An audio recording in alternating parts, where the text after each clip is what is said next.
10 facts you didn't know about Manchester City. 1. Oldest player to play in the Premier League. The oldest player to play in the Premiership was Manchester City goalkeeper John Burridge, who was 43 years, 4 months and 26 days when he came on as a half-time substitute for Manchester City v Newcastle United on April 29, 1995.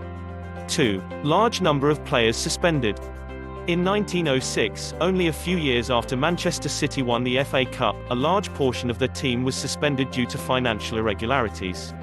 Not much is known about the specifics of this situation, but 17 players were placed on suspension, severely hampering the team's ability to compete.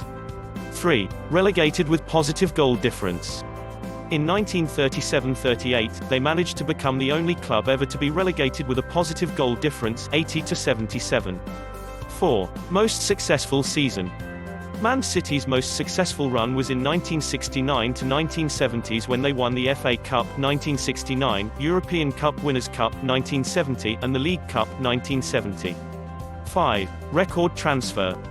Manchester City have only twice held the British transfer record, once for Steve Daly in 1979 from Wolverhampton Wanderers for £1,180,000 and latterly, Robinho from Real Madrid in 2008 for £32,500,000.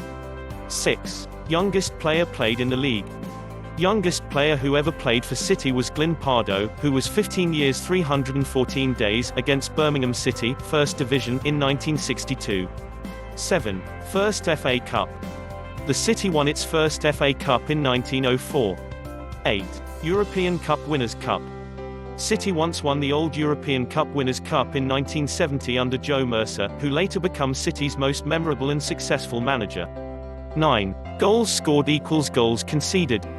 Manchester City scored over 100 goals in 1957-58, only to concede 100 goals in the same season. 10. Change of name. For the first 7 years of their history, Manchester City were known as Ardwick FC. Thanks for watching and don't forget to subscribe.